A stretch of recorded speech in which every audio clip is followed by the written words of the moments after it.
Mumford in Technics and Civilization characterized the modern transition of technological culture as a shift from a paleotechnic phase to a neotechnic phase. The paleotechnic was roughly the age of the steam engine, while the neotechnic was in part the contemporary onslaught of new technologies in the time of the 30s, when Mumford wrote his volume.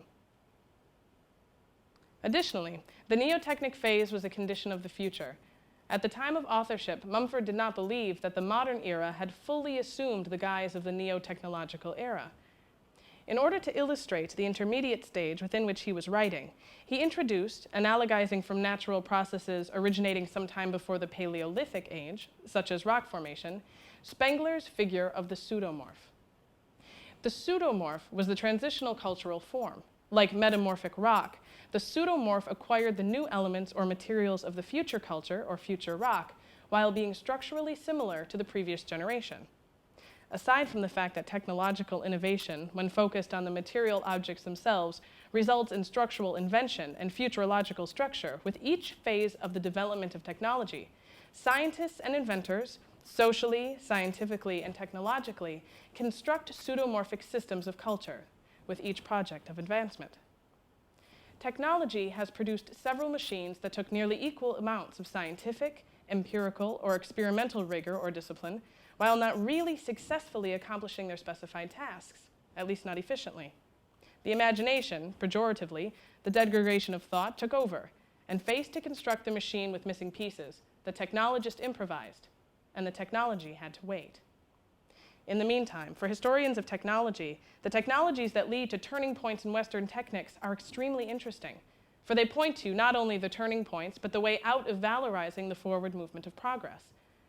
A necessary reevaluation of progress in literature and other humanities, when science and technology do move forward, the evaluation in technology has led to understandings of scientific principles and technological ideas through much science fiction. Based upon science fact, the history of science fiction, which is undoubtedly a history of theoretical technological inventions, can be placed within a synthetic timeline, homologous to the timeline of technological production. Imagination, non-pejoratively, the creative reconciliation and synthesis of the seemingly unrelated, produces qualitative machines which do qualitative things. Additionally, they speak of particular qualities of the culture of the people who produce them, or the machines that produce them. And this leads us back to the syncretic, the pseudomorph, which was also a theory of culture.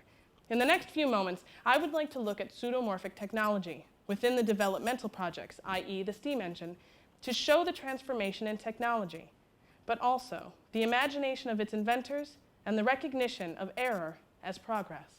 Okay. From von Guericke's experiments attempting to pull apart two air-evacuated hemispheres, for which he used 2 teams of 8 horses each, to the publishing of Hero's Pneumatics in 1575 in Europe, humans have been fascinated with atmospheric pressure and human-designed antidotes to, diagnostics for, and facilitations of that atmospheric pressure. The Marquis of Worcester commanded the power of steam, as well as the gravity-aggrandizing properties of water, with his water-commanding steam pump, no doubt for pumping water out of mines. Inventors pumping water out of mines for the purpose of extending the depth of the mine and increasing allocation of energy resources discursively positioned Newcomen's fire engine in 1705. This early steam engine synchronized the experiments of von Guericke and the theoretical basis developed with the Marquis. Retaining the structure of the Marquis's pump, or closer in time to that of Savory's miner's friend, the Newcomen fire engine came closer to succeeding in the technology industry with its procedure for separating the movement of the pumping beam from the switching on and off of the heat source. In addition, Newcomen separated the boiler from the cylinder as an improvement to Papin's machine. In addition, Newcomen adapted a valve for switching the steam and water injections for the newer machines, the full-scale models. In fact, it was this display of scientific knowledge for innovations in technology that would have made Bacon proud. So before we talk about the eventual inefficiency and fact of the under-implementation of this technology, let's ask Sir Francis Bacon if he has been happy with the Newcomen engine. Sir Francis Bacon, besides the fact that Newcomen was a fellow Englishman, are you happy with his experimental rigor and vigor, his invention, or rather the progress that it represents? Well, I have to say, now that Harvard University Press has shown me the light, I am concerned about Mumford's characterization of the pseudomorph. In your presentation, it socially constructs the Newcomen engine, but I wonder if it is not also real instead of false, as you are calling it, a pseudomorph. The pseudomorph pertains to the culture that envelops a given piece of technology. I am concerned with the social and historical circumstances which surround reality. Yes, real too. I'm thinking of Watt as a turning point. Yes, I see your reasoning, the separate cylinder theory. I am happy with Newcomen, though perhaps his invention's inefficiency is a factor, as you were going to say. Yes, the inefficiency of Newcomen. Thank you again, Sir Francis Bacon. We will continue to preserve you through the 21st century, like the statues of inventors in Solomon's house from your new Atlantis. The Newcomen engine may in fact problematize syncretism, as well as problematize the turning points theory. Of course, one needs turning points for the pseudomorph and the pseudomorph for the turning points. In the least, the Newcomen engine is a piece of raw technology, unfettered by global competition and the type of standardization that contemporary industry entails. With the methods of construction of Newcomen considered clumsy, and without a way to bore accurate cylinders more than 7 inches in diameter, plus the fact that the valve was adapted to the first engines on site, suggests a bricular model of technological practice, rather than a mass-produced one, so that the Newcomen lacked a streamlined efficiency. Streamlined efficiency being the bottom line in the production of technology, but not the history of technology. Because some think that James Watt wholly invented the steam engine, it is a good idea to look at a piece of raw technology that almost becomes a morphological symptom of production of all types in the early 18th century. Which returns us to the opening bit about human fascination with steam and atmospheric pressure. At least since Hero, the idea of machines powered by pneumatics was developed by inventors and theoreticians, only to the fuller realization of these ideas in the 17th and 18th centuries. Even in a syncretic history, the steam engine is important. Through Watt, it became the operative concept for machine power in the 18th and 19th centuries. With Cugnot's steam carriage, the steam engine was put on wheels. If the Newcomen engine was an ingenious application of the principles of science to technological systems, the Cugnot carriage, on the other hand, was a product of dystopian displeasure and utopian desire, amended to a technological construct in an ad hoc fashion. As Wolff details, the 18th century merchant class's acceptance of commodification with new demands at the time for life-easing appliances, he mentions that several technological innovations made things such as travel more tolerable to merchants and their families. These included two-wheeled, light-in-weight carriages, or phaetons, in France in the middle of the 18th century, and stagecoaches, with bodies slung from the carriage frame, minimizing violent jolting in rough ground in the 17th century in Europe. But with the development of steam power, carriages were theorized with steam by Thomas Savery, or equipped with boilers, as in the case of Nicolas Cugnot's steam carriage. In 1716, Savery included the propulsion of carriages and ships with the specs for his fire engine. In 1763, Cugnot built a machine that is pseudomorphic, for the very reason that it ran only 2.25 miles an hour and had to be withdrawn from service due to an accident at a busy intersection. The carriage was generally unstable, and at this intersection it turned over. It now resides in the Paris Conservatoire des Arts et Métiers, and a model of it is in the Science Museum of London. With possible tie-ins to steam power, the analytical engine of Charles Babbage evokes a contemporary metaphor for power in contemporary techno-society, that of the modern network server allied to a dynamo or power plant. We have here a gear from this very expensive calculating machine. Bowden characterized Babbage as a scientist of extreme intelligence who was interested in the cultural prospect of science and technology, and mathematics' place in them. The analytical machine, a 19th century computer project, was to use the punched cards of the Jacquard loom so that the calculator remained connected to the symbol manipulation machine, even though it etched out an alternate direction in computation for the computer. He was also interested in assembly line production. He needed super accurate mechanical components for his analytical engine, and he was interested in them current large-scale systems of transportation, namely the railroad system that would transport physical matter and people, paving the way for the networks of other kinds. Babbage shows the imagination of inventors through the ages by his breadth of interest, such as the railroad, assembly lines, and the fields of science and mathematics, not to mention his truly ambitious computer projects that also developed the very first computers. But my sense is that the analytical engine showed the interest in automating mathematical functions, such as computation of algorithms, as this interest existed in the 19th century without a clear relationship to the advances that were to follow in the early and mid-20th. Therefore, and since this project was never finished and never worked, it is a piece of pseudomorphic technology. The main connection of Babbage's analytical engine to contemporary technology comes through the concept of the computer.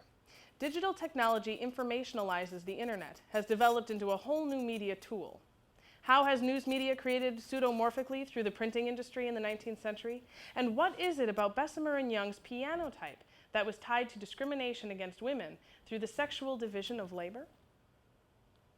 Bessemer and Young's piano type retained the structure of a polished historical technology, that of the musical organ or pianoforte, while serving a different function, to set up type for printing the news.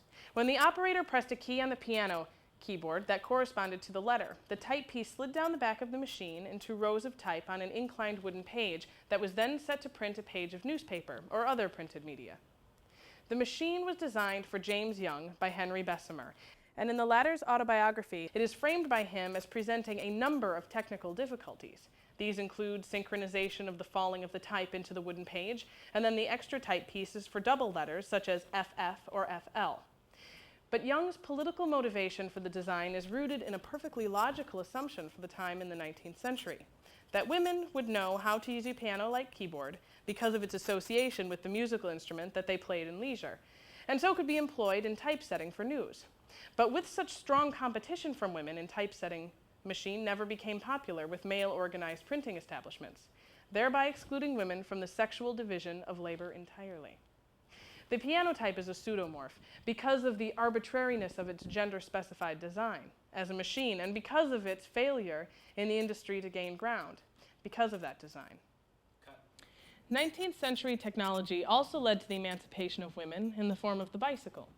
Although it was hard to pedal in traditional female dress, as Derry and Williams show in their short history, women could travel all the major roads with this new invention. Friar Dryas's hobby horse in 1818 had no pedals or brakes and was highlighted by a special pad that served to rest the upper body and assist in kicking to propel oneself forward. The Dryas bicycle is pseudomorphic because although Dryas patented the invention, it was only with Pierre Michaud in 1860s that bicycles began to be mass-produced via established companies. Additionally, the hobby horse is pseudomorphic because it antedates the Michaud class of bicycles called velocipedes, which were the premier form of bicycle, a major form with pedals. Derry and Williams say both that the bicycle brought new life to the roads, which I imagine has to do with the lack of concealment of the body riding a bicycle, in contrast to the horse carriage, which at least concealed passengers, if not drivers, and that it transformed the leisure time of civilized man. Thus, the physical exercise element could be read as sport and uniquely frames the future asceticism of cyclists in the 20th century. Semiotics of sport takes on various forms, including animal locomotion, specifically a horse galloping. That was the subject matter for Muybridge's initial frame-successive photography that was to solve the ancient problem of the horse's gallop, whether all 4 feet left the ground. Derry and Williams say that Etienne Jules Marais was in contact with Muybridge in the late 19th century. Shortly thereafter, he demonstrated his chamber chronophotographique, which was essentially a modern camera. However, the film camera was primitive, working in the following manner. A ribbon of photographic paper was moved by a hand crank from a supply spool to a take-up spool, recording at 10 to 12 frames a second. A shutter cut off the light when the paper was moved. The cinecamera, which derives its philosophical power from the fact of discontinuity, the shutter, allowing continuity of motion, remains problematic for the philosophy of the body. The space of the observer of the film moment is still Cartesian, a dimensionless point. While the camera obscura allowed Vermeer to paint the artist in his studio, a reflexive deixis positioning the body of the observer within which he observes, the film camera in the early 1900s, except with errors in film development and errors which functioned as self-reflection within film, although not conscious, generally did not account for subjective vision and visual anomalies, as Carey points out, and was struck with wholly transparent style, a condition of the Cartesian schema. So how pseudomorphic is a technology that from its inception propagated the Cartesianism of contemporary cinema? One only has to point to the design of the Mary camera, which placed the crank to activate the shutter and move the photographic paper just below the viewfinder. One wonders how cranking was actually accomplished without knocking one's teeth out. So in a mechanical sense, the Marie camera is implicated in Cartesianism in addition to its inheritance of the camera obscura or optical apparatus. That is, it is theoretically sound or good for mind, but not for body. With Marie, we conclude our look at pseudomorphic technology. An interesting thing to note about Mumford is that the pseudomorph, if I read Mumford correctly, is a slightly pejorative term, a term that represents a culture that has not yet arrived at a supreme functionality. So to appropriate the pseudomorph as a non-pejorative term is a contextualization of Mumford, who, although an historical sociologist, may have slightly lacked the reflexivity of a science of errors. It is the valorization of error that works to ultimately contextualize historical and contemporary positions within the field of cultural production. The pseudomorph, Spengler's concept of cultural hybridity, allows for machines that were inefficient to symbolize the imagination in the materialist orientation to technological, cultural production. Thank you.